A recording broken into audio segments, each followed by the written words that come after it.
1장 1절에서 6절까지만 보겠습니다. 아브라함과 다윗의 자손 예수 그리스도의 계보라. 2절 읽으세요. 아브라함 이삭을 낳고 이삭은 야곱을 낳고 야곱은 유다와 그의 형제들을 낳고 유다는 다말에게서 베레스와 세라를 낳고 베레스는 헤스론을 낳고 헤스론은 람을 낳고 람은 아미나답을 낳고 아미나답은 나손을 낳고 나손은 살몬을 낳고 살몬은 라합에게서 보아스를 낳고 보아스는 루색에서 오벳을 낳고 오벳은 이새를 낳고 이새는 다윗 왕을 낳으니라. 다윗은 우리의 아내에게서 솔로몬을 낳고 내려가서 16절 17절 야곱은 마리아의 남편 요셉을 낳았으니 마리아에게서 그리스도라 칭하는 예수가 나시니라. 그런즉 모든 대수가 아브라함부터 다윗까지 14대요 다윗부터 바벨론으로 사로잡혀갈 때까지 14대요 바벨론으로 사로잡혀간 후부터 그리스도까지 14대로라. 또 우리 누가복음 3장 23절부터 31절까지 보겠습니다. 예수께서 가르치심을 시작하실 때 30세쯤 되시니라. 사람들이 아는 대로는 요셉의 아들이니 요셉의 위는 헬리요. 24절 그 위는 마따시요 그 위는 레이요 그 위는 멜기요 그 위는 안나요 그 위는 요셉이요 그 위는 마따디아요 그 위는 아모스요 그 위는 나홈이요 그 위는 에슬리요 그 위는 악게요 그 위는 마아시요 그 위는 마따디아요 그 위는 서머인이요 그 위는 요색이요 그 위는 요다요 그 위는 요하나니요 그 위는 레사요 그 위는 수룹바벨이요 그 위는 스알디엘이요 그 위는 네리요 그 위는 멜기요 그 위는 앗디요 그 위는 고삼이요 그 위는 엘마담이요 그 위는 에르요 그 위는 에스요 그 위는 엘리에서요 그 위는 요람이요 그 위는 마따시요 그 위는 레위요 그 위는 시므온이요 그 위는 유다요 그 위는 요셉이요 그 위는 요남이요 그 위는 엘리야김이라. 그 위는 엘라요 그 위는 맨나요 그 위는 마따디아요 그 위는 나단이요 그 위는 다윗이요. 32절까지 그 위는 이새요 그 위는 오벳이요 그 위는 보아스요 그 위는 살몬이요 그 위는 나손이요. 그리고 34절 그 위는 야곱이요 그 위는 이삭이요 그 위는 아브라함이요 그 위는 데라요 그 위는 나홀이요. 그 다음에 38절입니다. 그 위는 에노스요 그 위는 셋이요 그 위는 아담이요 그 위는 하나님이시니라. 아멘. 말씀의 제목 같이 해보겠습니다. 아브라함과 다윗의 자손 예수 그리스도.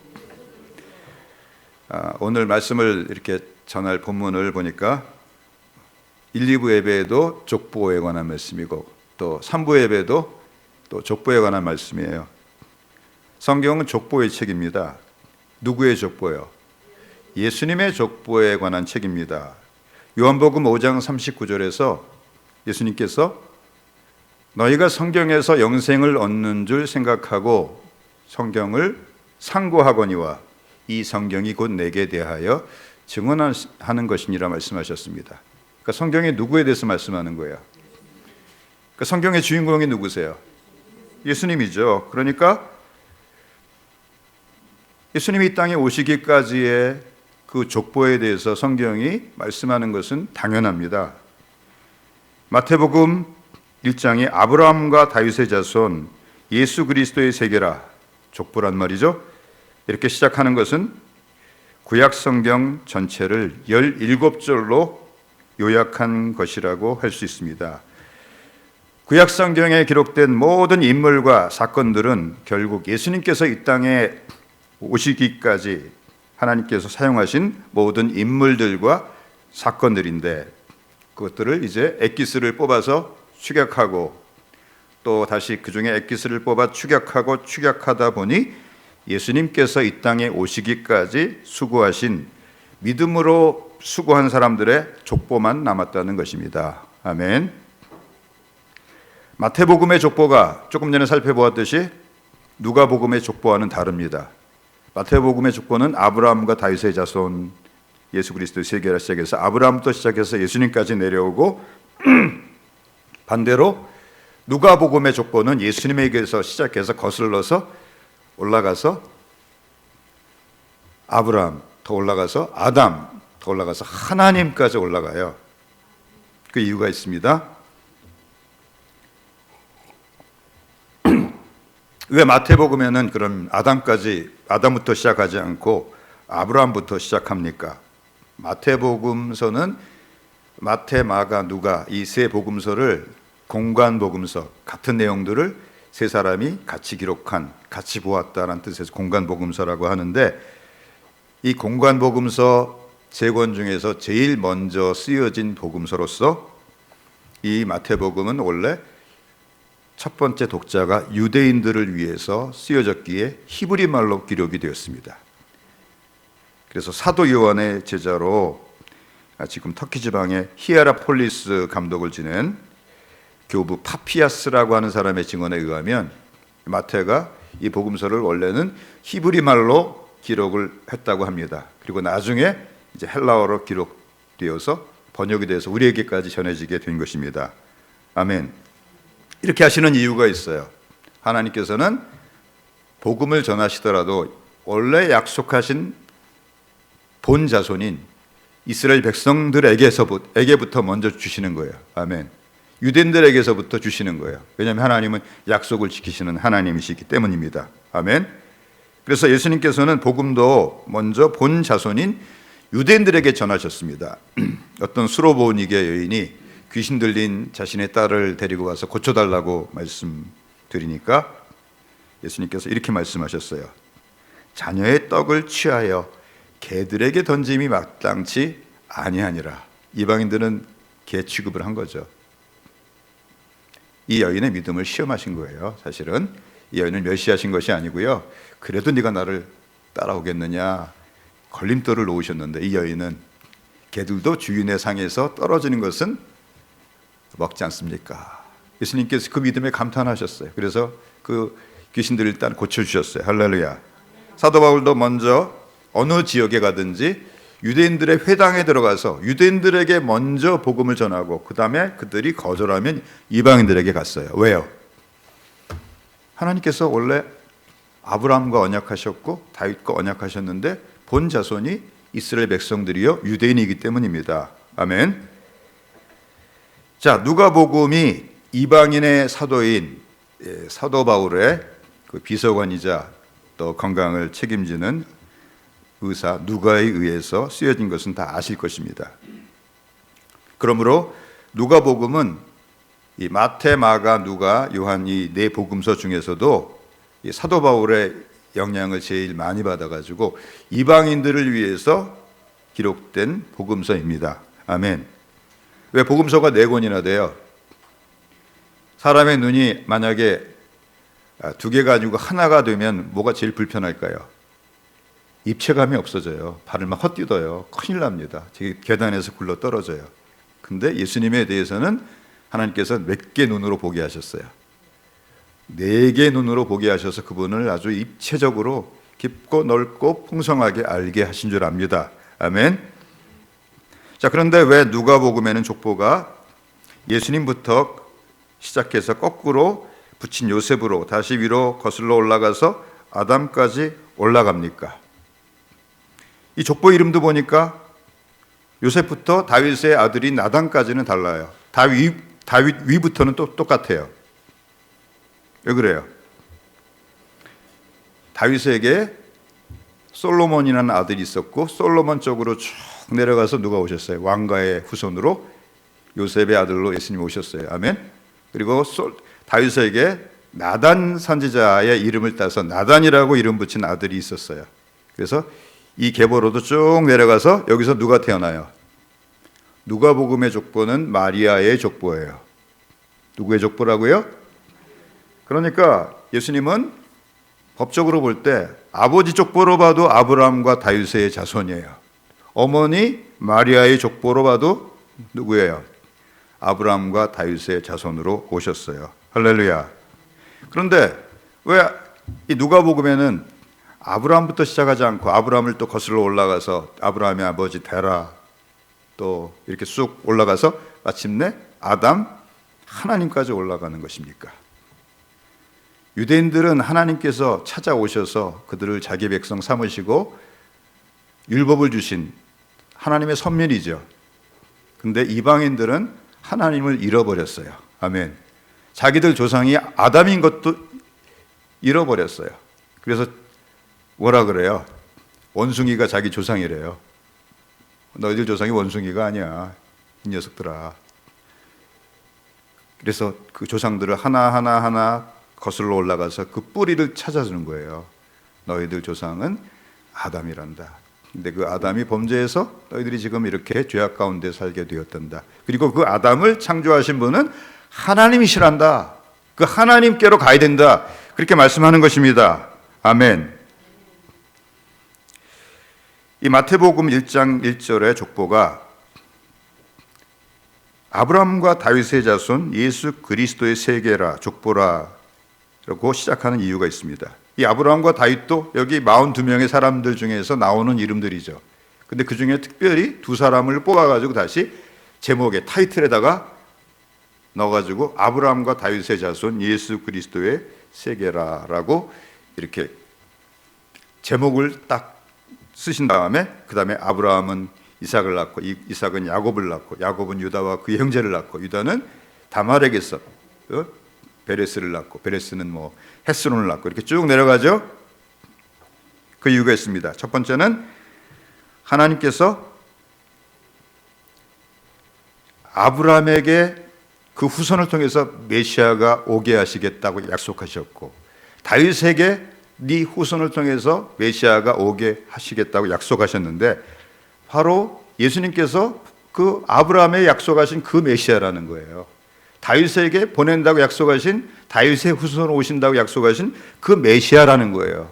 그러면 너희들은 예수님이 메시아라고 구약 성경이 온다고 약속하신 메시아라는 것을 알고 회개하고 그분께 돌아오라고 말씀하는 것입니다. 아멘.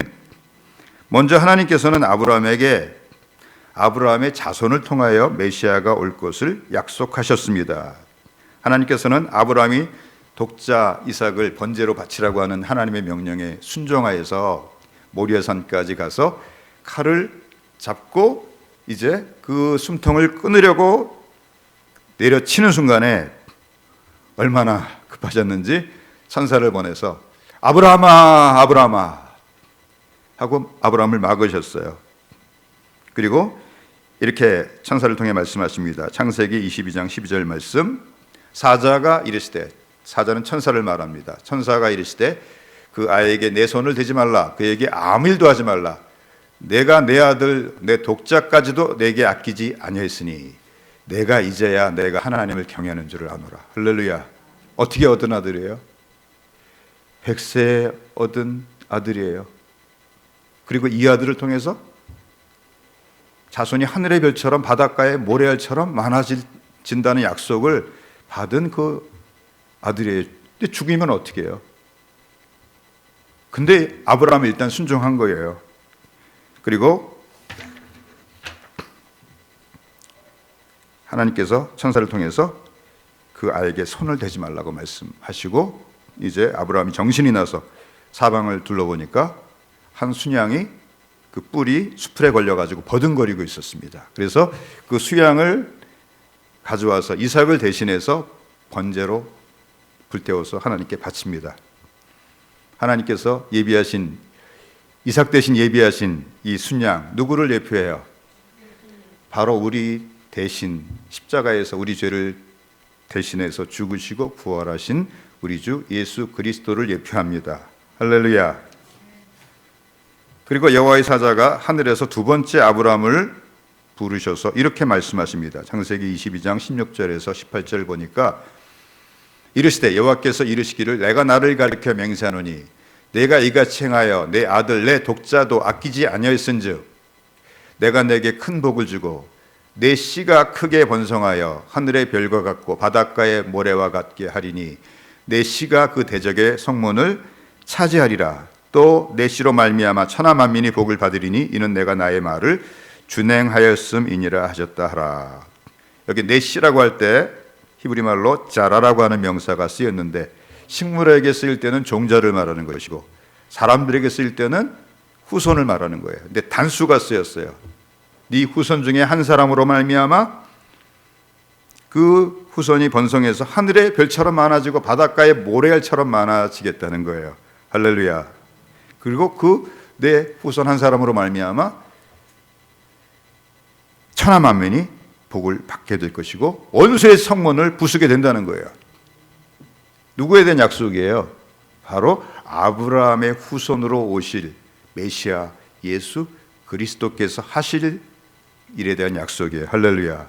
그래서 예수 그리스도를 믿는 사람들이 지금 다 아브라함의 후손들이죠. 우리 아브라함의 후손이 아니에요. 우리가 다 아브라함의 후손이에요. 왜? 믿음으로 말미암아 믿음의 조상된 아브라함의 후손이에요. 할렐루야. 전 세계 아브라함의 후손들이 수십억이에요. 하늘의 별처럼 많아졌고 바닷가의 모래알처럼 많아졌어요. 그리고 내 씨가 그 대적의 성문을 차지하리라. 고대시대 때 전쟁을 할 때 마지막 승리는 성문을 부시고 들어가면 끝나는 거예요. 그런 것처럼 예수님께서 십자가에서 죽으시고 부활하심으로 대적 사단 마귀의 머리를 깨부수셨어요. 할렐루야. 마귀의 권세를 정복하셨어요. 할렐루야. 그러므로 너희들 유대인들 그리고 또 유대인들만이 아니라 이 마태복음을 읽는 모든 사람들은 예수 그리스도가 바로 구약 성경이 아브라함을 통해서 보내겠다고 약속하신 그 메시아라고 하는 것을 깨닫고 그분을 주와 그리스도로 영접하라고 말씀하시는 것입니다. 아멘. 또한 하나님께서는 다윗에게 그 자손을 통하여 또 메시아가 올 것을 또 약속하셨어요. 그러니까 언약하신 분이 딱 두 사람이에요. 아브라함하고 다윗이에요. 물론 이삭하고 야곱하고도 약속하셨지만은 그 이삭하고 야곱하고 언약한 것은 아브라함의 언약하고 그게 차이가 없어요. 다시 확인시켜 준 것에 불과해요. 근데 다윗의 언약은 좀 다릅니다. 다윗의 언약은 더 구체화가 돼요. 그 메시아가 어떻게 온다? 왕으로 온다는 거예요. 그 메시아가 왕국을 세우고 왕위에 앉게 되는데 그 나라는 영원한 나라가 될 거라는 거예요. 할렐루야. 그래서 마태복음에 보니까 14대 이렇게 나눠져 있죠. 14라는 숫자가 다윗의 이름을 숫자로 표현하면 14예요. 다윗이 영어로 이제 히브리 말을 영어로 이렇게 옮겨서 표현하면 DWD예요. 히브리 말은 모음이 없어요. 근데 D는 4고 W는 6이에요. 4 더하기 6 더하기 4는 얼마예요? 14죠. 그러니까 다윗이 예수님께서 그냥 메시아로 오신 것이 아니라 메시아 왕으로 오셨다는 거예요. 할렐루야. 근데 유대인들은 예수님을 거부했어요. 왜? 어떤 왕을 원했어요? 이 세상에 속한 왕, 다윗 같은 군사적인 왕, 이 정치적인 왕, 로마를 물리치고 다시 옛날의 다윗 왕국의 영광을 회복시켜줄 그 왕을 원했어요. 근데 우리 하나님께서 우리에게 주시는 왕은 그 정도의 왕이 아니에요. 온 우주의 왕이에요. 영원한 왕이에요. 할렐루야. 그래서 유대인들은 메시아를 약칭으로 다윗의 자손이라고 불렀어요. 소경 바디메오가 지나가는 예수님을 보고 뭐라고 외칩니까? 마가복음 10장 47절 48절 보니까 나사렛 예수시란 말을 듣고 소리질러 이르되 다윗의 자손 예수여 나를 불쌍히 여기소서 하거늘. 이게 무슨 말이에요? 나는 당신이 하나님께서 다윗을 통해 오신다고 약속하신 그 메시아이신 것을 믿습니다. 그런 뜻이에요. 할렐루야. 믿음이 있는 거죠. 보게 되어 예수님을 길에서 따르게 됩니다. 또 예수님께서 종려주일에 십자가에 못 박히기 위해서 예루살렘 성에 입성하실 때 사람들이 이 종려나무 가지를 들고 또 흔들면서 또 길에 있는 자기 겉옷을 펴서 깔고서 나귀 타고 예수님을 향해서 이렇게 외쳐요. 호산나 다윗의 자손이여 찬송하리로다. 주의 이름으로 오시는 이여 가장 높은 곳에서 호산나 하더라. 다윗의 자손이라고 부르고 있죠. 나는 당신이 바로 하나님께서 다윗의 자손으로 보내겠다고 약속하신 메시아이심을 믿습니다. 그런 뜻이에요. 아멘. 그리고 호산나는 무슨 뜻이에요? Save now. 지금 구원하소서. 근데 이들은 무슨 구원을 원했어요? 로마로부터의 정치적인 독립을 원했어요. 그 정도를 원했어요. 그러니까 우리 인생들이 바라는 거하고 하나님이 주시려고 하는 것은 너무나 큰 차이가 있어요. 우리는 기껏 구해봤자 뭐예요? 이 땅에서 잘 먹고 잘 사는 게 최고예요. 근데 하나님께는 그거 아무것도 아니에요. 우리가 이 땅에서 살아봤자 얼마 살아요? 몇 년 살 거예요? 100세 시대 많이 좋아하세요. 100세 시대에 별로 안 좋은 거예요. 얼마나 나중에 힘들고 외롭겠어요. 하나님은 영원한 나라를 주세요. 영원한 왕국을 주세요. 할렐루야. 하나님께서 이렇게 다윗하고도 언약을 맺으신 특별하신 이유가 있어요. 다윗이 여호와의 법궤는 아직 천막 밑에 놓여 있는데 자기만 백향목 궁에 살고 있는 것이 죄송해서 여호와의 성전을 짓겠다고 하는 마음을 품게 됩니다. 나단 선지자는 당연히 하나님이 그것을 기뻐하신다고 생각해서 왕의 마음에 있는 바를 행하소서라고 이제 대답을 했습니다. 그런데 밤에 집에 돌아가서 나단 선지자가 기도할 때 전혀 뜻밖의 응답이 옵니다. 하나님께서 이렇게 말씀을 하시는 거예요. 내가 오늘날까지 집에 살지 않고 장막과 성막 안에서 살았는데 언제 내가 나를 위해서 백향목 집을 지어달라고 한 적이 있느냐? 그러면서 다윗의 뜻을 거절하세요. 그러나 다윗이 여호와의 성전을 짓고 싶어하는 그 마음만은 귀하게 여기셔서 그 마음을 받으시고 네가 내 집을 세워주겠다고? 아니야, 내가 너희 집을 세워줄게 라고 말씀하시는 거예요. 할렐루야. 여러분, 하나님의 집을 세워드리려는 마음을 품으세요. 그럼 하나님이 내가 너희 집을 세워줄게 그렇게 말씀하세요. 아멘. 그리고 그것을 언약을 하세요. 근데 언약을 하시는데 일방적인 언약이에요. 이건 취소도 안 돼요. 내가 잘못해도 계속 이 언약은 이루어지는 거예요. 할렐루야. 헬라 삐딱해서 잘못된 길로 가면은 하나님께서 지옥 문화까지 쫓아가셔서 채찍질하셔서 회개케 하셔서 이 언약의 약속의 말씀이 이루어지게 하십니다. 아멘.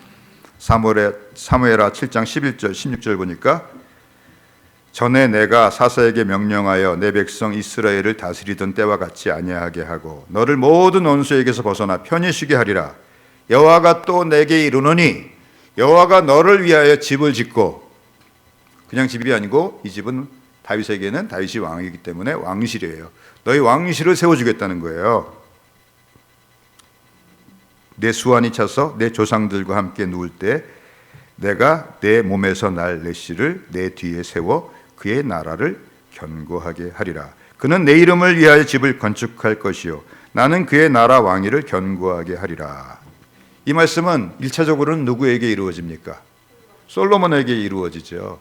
그러나 이 말씀이 겨냥하는 궁극적인 그분은 솔로몬이 아니고 이 땅에 솔로몬의 이름이 평화인데 평강의 왕으로 오신 예수 그리스도께서 세우실 영원한 하나님의 나라를 예표하는 거예요. 할렐루야. 16절에 내 집과 내 나라가 영원히 보존되고 내 왕위가 영원히 견고하리라 하셨다라. 다윗의 왕국이 영원하지 않았어요. 물론 그 고대 근동지방 그 나라가 100년, 200년밖에 못 가는 그 와중에서 이 조그만 남한 반밖에 안 되는 조그만 나라가 무려 400년을 존속했어요. 할렐루야. 하나님의 은혜죠. 그러나 영원하진 않았어요. 그러므로 이 말씀은 누구에 대해서 예언하신 거예요? 영원한 하나님의 나라를 세우실 예수 그리스도가 너 다윗의 후손을 통해서 태어날 것이다 라고 말씀하시는 것입니다. 할렐루야. 여러분, 이것을 분명히 믿어야 돼요. 우리 예수님께서 바로 아브라함에게 약속하신 그 언약대로 오신 메시아이십니다. 다윗에게 약속하신 언약대로 오신 메시아이십니다. 그것을 믿으시기 바랍니다. 두 번째는 예수 그리스도가 오시기까지 마태복음에 기록된 42명의 대표로 아브라함과 다윗을 언급하시면서 나는 아브라함과 같은 믿음을 가진 사람, 다윗과 같은 믿음을 가진 사람을 통해서 메시아를 이 땅에 보내고 내 교회를 세워간다라고 말씀을 하시는 것입니다. 할렐루야. 먼저 아브라함의 믿음에 대해 살펴봅시다. 아브라함의 믿음에 대해서 묵상할 때 감탄하지 않을 수가 없는 것이 있습니다. 왜냐하면 그는 믿음의 개척자요 조상이라는 것입니다. 물론 아브라함의 손자인 이 야곱이 임종의 석상에서 12아들들을 한 사람 한 사람 축복하면서 요셉에게 이르렀을 때 창세기 49장 26절에 이렇게 축복합니다. 내 아버지의 축복이 내 선조의 축복보다 나아서 나 야곱의 축복이 축복이 누구보다 나아요? 내 선조 아버지 이삭보다 낫고 할아버지 아브람보다 낫다는 거예요. 왜? 이스라엘 민족의 이름을 받은 사람이 누구예요? 야곱이죠. 그렇죠? 아브라함도 아들 하나밖에, 적통 아들 하나 이삭밖에 믿음을 물려주지 못했어요. 또 이삭은 또 누구한테밖에 믿음 못 물려줬어요? 야곱 한 사람한테 물려줬어요. 근데 야곱은 몇 명한테 믿음 물려줬어요? 12한테 믿음 물려줬어요. 그러니까 감히 내 아버지의 축복이 내 선조의 축복보다 나아서 영원한 산이 한없음 같이 이 축복이 너 요셉의 머리에 돌아오길 원한다 라고 축복할 수 있었어요. 그렇지만은 이렇게 야곱의 믿음이 내 선조들의 믿음보다 낫다고 말할 수 있는 이유가 있었습니다. 왜요? 그는 아버지 이삭을 통해서 믿음을 배웠어요. 또 할아버지 야곱이 15살 될 때까지 살아있으면서 장막에서 야곱에게 믿음을 가르쳤어요. 할아버지를 보면 살아계신 하나님을 볼 수가 있어요. 왜냐하면 할아버지하고 아버지하고 나이 차가 몇 살이에요? 100살이에요. 100살. 놀라지도 않으시네요. 할아버지가 살아있는 하나님에 대한 증거예요. 증조 할아버지도 아니고 고조 할아버지도 아니고 100살 할아버지가 자기 아버지를 낳았대요. 그러니까 믿음을 배울 만한 근거가 있죠. 근데 아브라함의 아버지는 누구였어요? 아브라함의 아버지가 테라였는데 그가 갈대 우르에 살고 있을 때 그 아버지 테라는 우상을 만드는 사람이었어요. 그러니까 믿음을 누구한테 배울 게 하나도 없었어요. 믿음의 당대고 출발이에요. 그때 아브라함에게 하나님이 나타나셔서 너는 본토 친척 아비 집을 떠나 내가 내게 지시할 땅으로 가라 명령하실 때 그가 순종해서 갈 바를 알지 못하고 나왔어요. 할렐루야. 그리고 그 믿음이 어디까지 자랐어요? 이제 100살이 됐는데 남자로서 모든 기능이 다 끝났어요. 아내 사라의 경수도 끝쳤어요. 자식 낳을 가능성이 제로예요. 근데 하나님께서 내년 이맘때 네가 아들을 낳으리라 약속하시니까 그걸 믿었어요. 바랄 수 없는 중에 바라고 믿는 믿음까지 나아갔어요. 그리고 아침내는 다시 또 그 100살에 얻은 아들을 또 모리아 산에 가서 번제로 바치래요. 그러면 하나님 약속은 어떻게 되는 거예요? 이삭을 통해서 자손이 하늘의 별처럼 바닷가의 모래알처럼 많아진다고 하는데 이삭을 죽여버리면 그 약속은 어떻게 돼요? 내가 이삭을 죽여서 번제로 불태워서 바치더라도 하나님은 그 잿더미 속에서 다시 이삭을 살려서 나하고 함께 돌아가게 하실 것이라고 믿은 거예요. 할렐루야. 창세기 보면은 창세기 22장을 보세요. 우리가 돌아온다 그랬어요. 창세기 22장 5절 보니까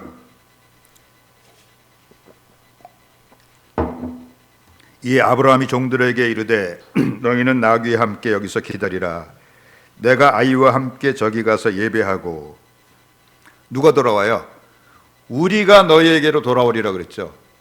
아니 어떻게 우리가 돌아와요? 번제로 잡으려면 죽여야 되잖아요. 태워버려야 되잖아요. 그럼 자기 혼자 돌아와야죠. 그러니까 아브라함 어떻게 믿었다는 거예요? 내가 번제로 태워버리더라도 하나님은 그 잿더미 속에서 다시 내 아들 이삭을 살려주시는 능치 못하심이 없는 하나님이라고 믿었다는 거예요. 이 아브라함의 믿음 놀랍지 않아요? 정말 놀랍습니다. 그래서 이 믿음장이라고 불리는 히브리서 11장 17절에서 19절을 보면은 하나님께서 아브라함의 믿음에 대해서 이렇게 칭찬하십니다. 히브리서 11장 17절에서 19절. 아브라함은 시험을 받을 때 믿음으로 이삭을 드렸으니 그는 약속들을 받은 자로 돼 외아들을 드렸느니라. 그에게 이미 말씀하시기를 내 자손이라 칭할 자는 이삭으로 말미암음이라 하셨으니 그가 하나님이 능히 이삭을 죽은 자 가운데서 다시 살리실 줄로 생각한지라 비유컨대 그를 죽은 자 가운데서 도로 받은 것이니라. 이 무슨 말씀이에요? 하나님께서 네 자손이 하늘의 별처럼 바닷가의 모래알처럼 많아질 것인데 반드시 이삭을 통해서 그렇게 될 것이라 약속하셨어요. 근데 아직 이삭을 통해서 이삭이 장가도 안 갔어요. 근데 그 이삭을 죽여버리면 그 약속은 이루어져야 안 이루어져요? 그러니까 이 약속이 이루어지려면 내가 번제로 이삭을 죽여가지고 그 살을 각을 떼서 제단에서 불태워서 제가 되게 만들어 버린다고 할지라도 하나님은 능히 그 잿더미 속에서 다시 이삭을 살려서 나에게 돌려줄 수 있는, 반드시 약속을 지키실 뿐만 아니라 죽은 자도 살리시는, 없는 것도 있는 것 같이 부르시는 하나님이시라는 걸 믿었다는 거예요. 할렐루야. 이 아브라함의 믿음 놀랍지 않아요? 여러분 이런 믿음 있어요? 그래서 뭐라고 말해요? 비유컨대 그를 죽은 자 가운데서 도로 받은 것이니라. 할렐루야. 부활시킨 거나 마찬가지라는 거예요. 그 과정을 생략했을 뿐이지. 정말로 하나님이 늦으셔가지고 천사가 조금 늦게 왔어요. 그래서 아브라함이 정말 죽였어요. 번제로 드렸어요. 그래도 어떻게 됐을 거예요? 다시 살리실 거예요. 할렐루야. 사실은 이 창세기 22장에서 아브라함이 독자 이삭에게 자기를 번제로 불태울 이 나무를 쪼개가지고 등짐을 지게 하고 그 모리아 산을 향해서 걸어 올라가는 그 모습은 바로 우리를 위해서 대신 죽으시기 위해, 십자가에서 죽으시기 위해서 이 십자가를 지고 골고다 언덕길을 올라가시는 예수 그리스도의 모습을 정확히 예표하고 있습니다. 아멘. 그러므로 히브리서 11장 19절 하반절에서 비유컨대 죽은 자 가운데서 도로 받은 것이니라고 했으니까 이것은 예수님의 부활까지 예표하는 사건이에요. 할렐루야. 제가 예전에 이렇게 설교했던 기억이 있어요. 아브라함의 진짜 시험은 우리를 위해 독생자라도 아끼지 않으시고 십자가의 번제로 내어주신 아버지 하나님의 마음을 아는 시험이다. 이게 더 어려운 시험이에요. 독자 이삭을 바치는 것보다도 아브라함이 독자를 아끼지 않으니까 하나님도 누구를 아끼지 않으세요. 그 독생자 예수 그리스도를 아끼지 않으시고 우리를 위해 십자가에 내어주셨어요. 그러니까 아브라함의 시험은 그 독자 사랑하는데 바치는 게 아까워서, 근데 그것을 바치는 그 시험이기도 하지만 그것을 넘어서 독생자를 주시기까지 우리를 사랑하시는 아버지 하나님의 그 마음을 헤아리는 그 믿음이다 그 말이에요. 그래서 아브라함의 별명이 뭐예요? 하나님의 벗이에요. 누구하고 친구 돼요? 말이 통하고 마음이 하나가 되어 친구가 되잖아요. 그러니까 아브라함은 하나님의 마음을 알아들였다는 거예요. 사랑하는 성도 여러분, 여러분들이 정말로 은혜 깊은 대로 나가길 원하세요? 누구 마음을 알아들여야 돼요? 하나님의 마음을 아브라함처럼 알아들이기를 바랍니다. 아브라함을 우리가 보통 믿음의 조상이라고 부르고 이삭을 순종의 조상이라고 부르죠. 근데 순종의 조상도 이삭이 아니고요, 아브라함이에요. 왜냐하면 순종이 없는 믿음은 죽은 믿음이기 때문입니다. 그래서 야고보서는 이 순종이라는 말 대신에 행함이라는 말을 쓰면서 믿음과 행함이 같이 가는 사람으로 누구를 예를 들어요? 아브라함을 예로 듭니다. 야고보서 2장 20절을 봅시다. 아 허탄한 사람아, 행함이 없는 믿음이 헛것인 줄을 알고자 하느냐. 우리 조상 아브라함이 그 아들 이삭을 제단에 바칠 때 행함으로, 바꿔 말하면 순종으로 의롭다 하심을 받은 것이 아니냐. 내가 보거니와 믿음이 그의 행함 순종과 함께 일하고 행함으로 순종으로 그 믿음이 온전하게 되었느니라. 아멘. 이에 성경에 이른바 아브라함이 하나님을 믿으니 그의 의로 여기셨다는 말씀이 이루어졌고 그는 하나님의 벗이라 칭함을 받았나니. 이러보건대 사람이 행함으로 의롭다 하심을 받고 순종으로 의롭다 하심을 받고 믿음으로만은 아니니라. 믿음 있다면 순종해요? 순종 안 해요? 순종하지요. 제가 수십 번도 더 말씀드린 것 같아요. 불이야! 끔찍 안 하십니다. 제 말을 전혀 안 믿으시니까. 요새 이렇게 불이 많이 나는데도 끔찍 안 하세요. 비상구를 잘 알아놓으시기 바랍니다. 비상구 몰라가지고 얼마나 억울하게 죽는 사람들이 많아요. 근데 제가 불이야라는 그 말을 믿었으면 반드시 어떤 행동이 나와요? 저를 뛰쳐나가겠죠. 그렇죠? 제 말 안 믿으니까 가만히 계시는 거 아니에요? 그러니까 믿음은 반드시 뭐를 동반해요? 행함과 순종을 동반하는 줄 믿습니다. 아멘. 하나님께서 구약시대 때 메시아 언약을 맺으심으로 나는 이런 믿음을 기뻐하고 이런 믿음을 가진 사람들과 함께 일하기를 원한다라고 우리에게 보여주신 또 한 사람이 있습니다. 그 사람이 다윗이에요. 아브라함의 특징이 순종과 믿음이라고 하면 다윗은 무엇 때문에 하나님을 기쁘시게 했을까요? 그것은 다윗의 일생이 하나님의 집, 그 성전을 사랑하고 평생에 그 성전을 짓는 일을 자신의 일생의 사명으로 알고 또 그 일을 이루었기 때문입니다. 할렐루야.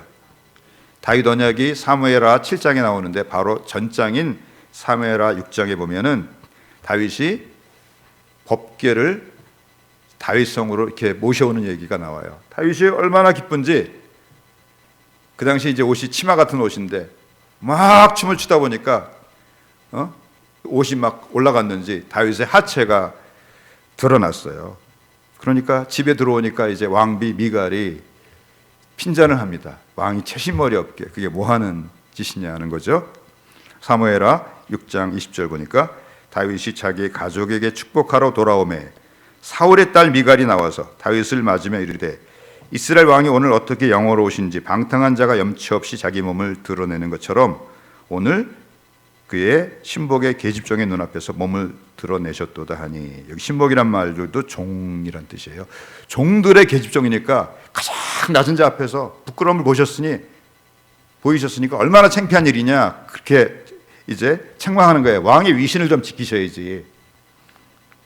그러니까 다윗이 이렇게 말을 합니다. 다윗이 미갈에게 이르되 이는 여호와 앞에서 한 것이니라. 이게 부끄러운 일이라고? 나는 하나도 안 부끄러워. 왜냐하면 이거 하나님 기쁘시게 하라고 내가 한 건데 뭐가 부끄러워? 이렇게 얘기를 하는 거예요. 할렐루야. 그거 부끄러워한다고?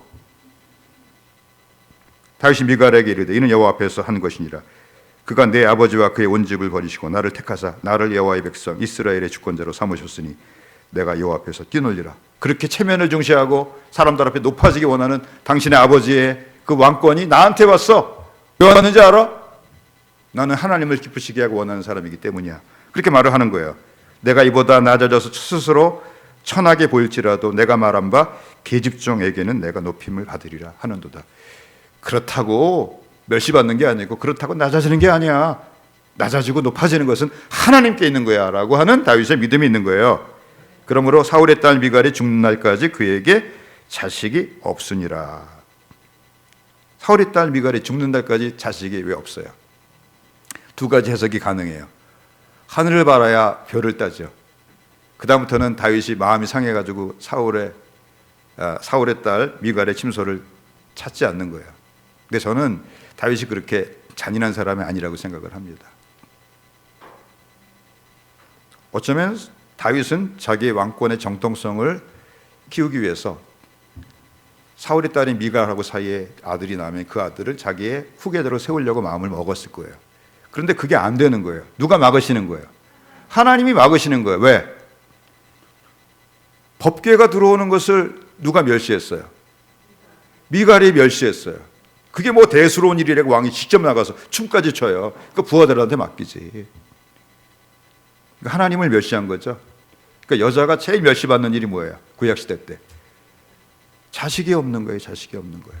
더군다나 그냥 자식이 아니고 다윗의 자식은 그 자식을 통해서 누가 올 거예요? 왕이 오고 그 다음에 메시아가 올 거예요. 그러니까 미갈 너는 제외, 이렇게 말씀하시는 거예요. 얼마나 무서운 하나님의 징벌이에요.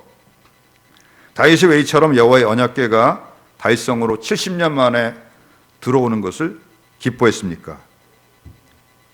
다윗의 일생의 꿈이 성전 짓는 것인데 성전의 가장 핵심 부에 있는 것이 지성소인데 그 지성소에 놓여지는 기구가 뭐예요? 이 법궤예요. 그 법궤 뚜껑에 1년에 한 번 제사장이 자기의 죄를 대속하기 위해서 피를 이제 가지고 들어가서 또 백성들이 죄를 대속하기 위해서 피를 가져와서 그 위에 뿌리면 그 해 모든 백성들의 죄가 용서받았다는 표로 그 위에 여호와의 불기둥 쉐키나가 임하는 거예요. 그럼 백성들이 환호하는 거예요. 그러니까 다윗은 왜 기뻐했냐면 성전 짓게 되는 이제 계기가 마련됐다는 거예요. 할렐루야. 앞에 사무엘하 7장의 다윗 언약에서도 살펴보았지만은 하나님께서는 다윗의 성전 짓겠다는 소원을 받지 않으셨지만 그 마음의 중심만은 기쁘게 받으시고 네가 내 집을 세워주겠다고? 야, 참 마음이 예쁘고 기특하구나. 아니야, 오히려 내가 너희 집, 곧 너의 왕실을 세워주고 내 후손을 통해 메시아를 보내서 너의 왕국을 영원한 왕국으로 만들어 주리라 말씀하시는 거예요. 할렐루야. 비록 하나님께서 다윗의 성전을 짓겠다는 약속을 거절하심으로 그 사명이 아들 솔로몬에게로 넘어가서 솔로몬이 성전을 7년에 걸쳐 짓게 되지만 그 성전을 지을 설계도를 받은 사람도 다윗이고 실제로 성전을 지을 터가 이제 확정되어야 될 텐데 그걸 확정한 사람도 다윗이고 또 성전을 지을 실질적인 모든 재물과 재료들을 준비한 사람도 다윗이에요. 다만 하나님께서 다윗에게 허락하지 아니하신 이유는 다윗이 정복 전쟁을 많이 해가지고 이방 민족을 정복하다 보니까 많은 피를 흘렸어요. 그러니까 다윗이 피를 많이 흘린 사람이 성전을 짓게 되면 이방 민족들에게 덕스럽지 못하기 때문에 평화라는 이름을 가진 솔로몬을 통해서 짓게 하신 것이지 사실 지은 사람은 누구예요?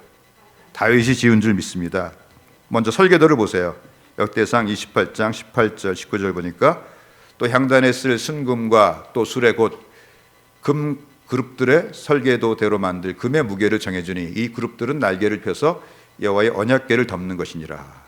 언약궤 설계도를 말하는 거예요. 다윗이 이르되 여호와의 손이 내게 임하여 이 모든 일의 설계를 그려 나에게 알려주셨느니라. 할렐루야.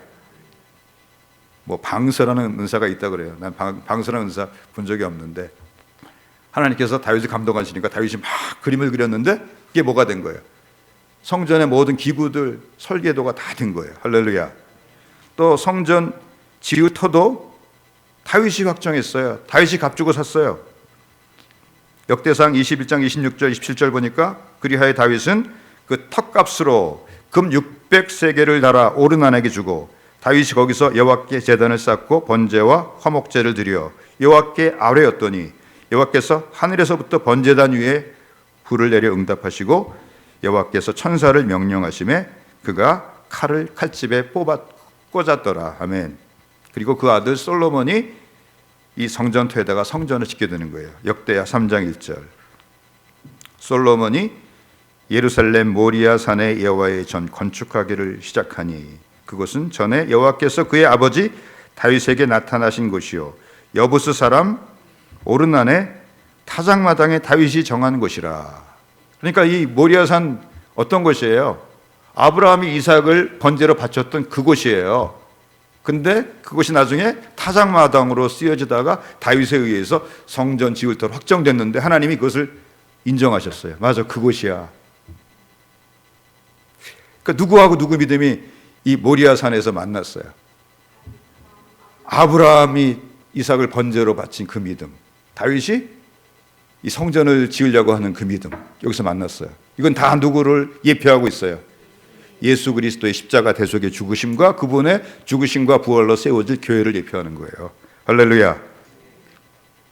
또 성전 지을 모든 재물과 재료도 누가 다 준비했어요? 다윗이 다 준비했어요. 역대상 29장 2절에서 5절 보니까 내가 이미 내 하나님의 성전을 위하여 힘을 다하여 준비하였나니 곧 기구를 만들 금과 은과 놋과 철과 나무와 또 만호와 가공할 검은 보석과 또 채석과 다른 모든 보석과 옥돌이 매우 많으며 성전을 위하여 준비한 이 모든 것 외에도 내 마음이 하나님의 성전을 사모함으로 내가 사유한 금으로 내 개인 재산으로 금은으로 내 하나님의 성전을 위하여 드렸노니 곧 오빌의 금 3,000달란트와 수는 7,000달란트와 모든 성전벽에 입히며 금은 그릇을 만들며 장인의 손으로 한 모든 일에 쓰게 하였노니 오늘 누가 즐거이 손에 채워 여호와께 드리겠느냐 하는지라. 왕이 이렇게 성전을 짓는 일에 기쁨으로 솔선수범해서 드리면서 누구 여기 같이 참여할 사람 없어? 그러는데 어느 신하가 참여 안 하겠어요. 할렐루야.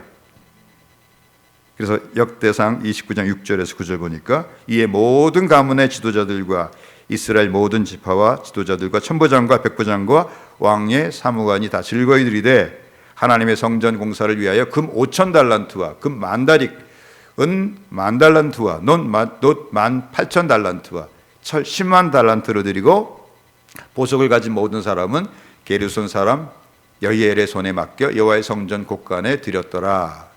백성들은 어떻게 드렸어요? 다윗의 강권에 의해서 아니에요. 자원하여 드렸으므로 기뻐했으니 곧 그들이 성심으로 여호와께 자원하여 드렸으므로 다윗 왕도 심히 기뻐하니라. 2번이나 자원해 드렸다 그랬죠. 할렐루야. 누가 성전 지을 재물, 금은, 보석 다 누가 준비했어요? 다윗이 다 준비했어요. 한 가지가 더 있어요. 성전이 지어지려고 하면 한 가지 조건이 더 충족이 돼야 돼요. 그게 뭐냐면 그 주변의 이방 민족을 다 정복하고 그 땅에 완전한 안식과 평화가 와야 돼요. 신명기 12장 10절에서 11절에 그것을 말씀하고 있습니다. 너희가 요단을 건너 너희 하나님 여호와께서 너희에게 기업으로 주시는 땅에 거주하게 될 때, 또는 여호와께서 너희에게 너희 주의 모든 대적을 이기게 하시고 너희에게 안식을 주사 너희를 어떻게 하실 때? 평안히 거주하게 하실 때, 그때 뭐가 나타나요? 성전 지을 터를 하나님이 지정해 주신다는 거예요. 자, 너희는 너희 하나님 여호와께서 자기 이름을 두시려고 택하실 그곳으로 내가 명령하는 모든 것을 가지고 갈지니 곧 너희의 번제와 너희 희생과 너희 11조와 너희 손의 거제와 너희가 여호와께 서원하는 모든 아름다운 서원물을 가져가고. 언제 나타나요? 이방 민족을 다 정복했을 때 나타나요. 누가 이방 민족 다 정복했어요? 다윗이 다 정복했어요. 할렐루야. 그래서 12장 13절 14절 보니까 다시 한번 또 말씀해요.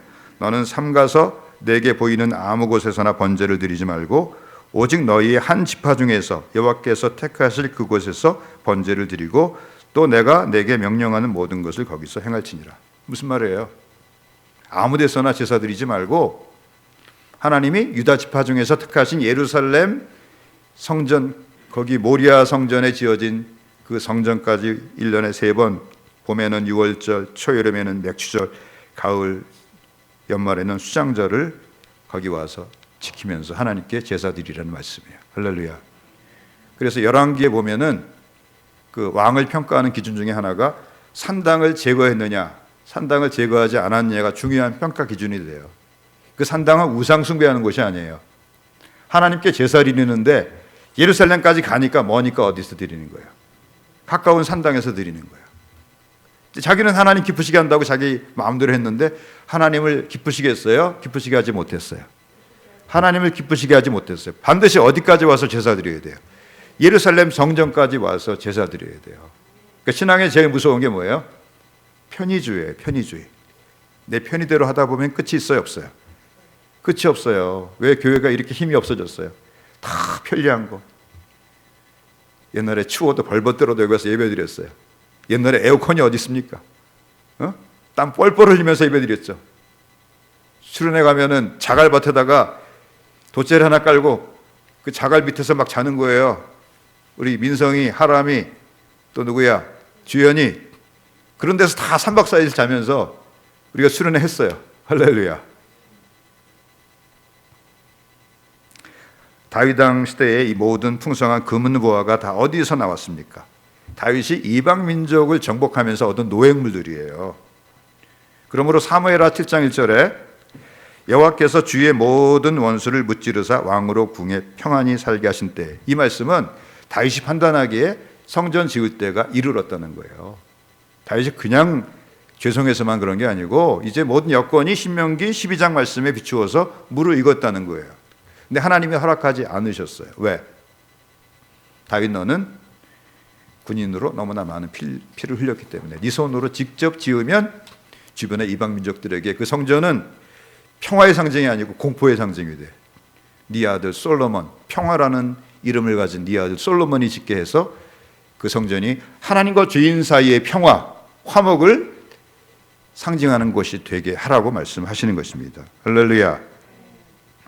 이처럼 하나님께서는 아브라함처럼 독자 이삭이라도 아끼지 않고 순종하여 드리는 믿음을 가진 사람을 통하여 하나님의 교회를 세우시고 하나님의 나라를 세워가십니다. 아멘.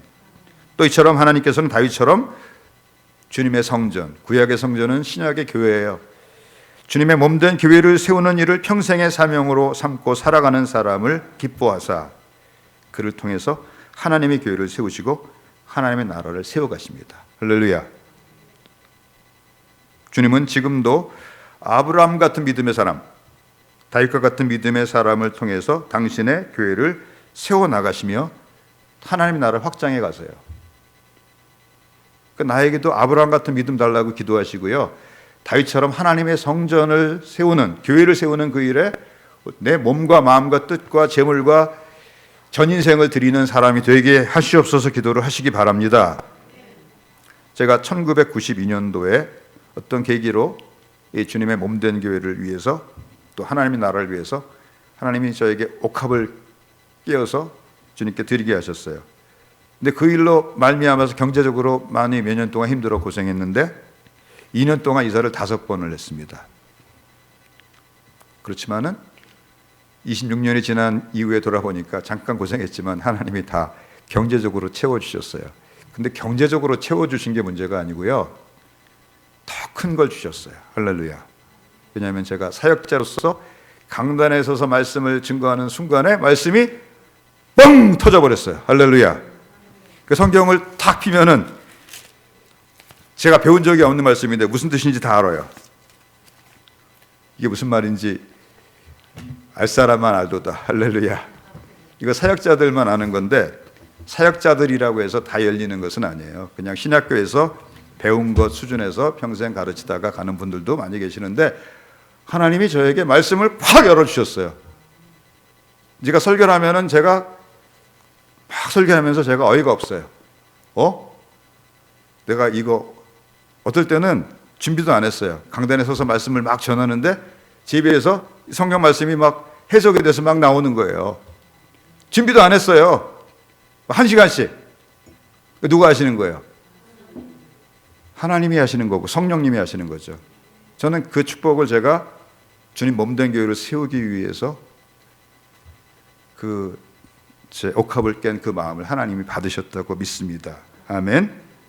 우리도 아브라함처럼 다윗처럼 독자 이삭을 드리고 가장 귀한 것으로 주님의 성전과 하나님의 나라를 세우기 위해 드릴 때 주님은 결코 잊지 않으십니다. 어떻게 할 수 있어요? 여기 마태복음 1장 1절에 아브라함과 다윗의 자손 예수 그리스도 세계라 이렇게 기록되어 있잖아요. 그걸 누가 읽고 있어요? 우리가 읽고 있잖아요. 모든 사람이 기억하기를 원하시는 거예요. 그 누가 기억하고 계시다는 뜻이에요. 우리 하나님께서 기억하고 계시다는 뜻입니다. 아멘. 사랑하는 우리 원흥사랑의 교회 성도 여러분, 하나님께서는 이 나라가 어렵고 한국교회가 가장 어려울 이때에 서울 외곽에 이 한적한 땅, 이 원흥 땅에 원흥사랑의 교회를 세우셨습니다. 하나님께서는 우리 성도들 한 사람 한 사람을 이 주님의 성전된 원흥사랑의 교회를 세우기 위해서 아브라함처럼 부르셨습니다. 다윗처럼 부르셨습니다. 아브라함이 독자 이삭을 바친 것처럼, 또 다윗의 일생의 목적이 성전을 세우는 것이었던 것처럼 우리 마음의 중심에 가장 귀한 것으로 하나님의 교회를 세우기 위해서 여러분의 건강을 드리고 지혜를 드리고 물질을 드리고 전 인생을 드리는 그런 귀한 축복이 있게 되기를 우리 주님의 이름으로 축복합니다.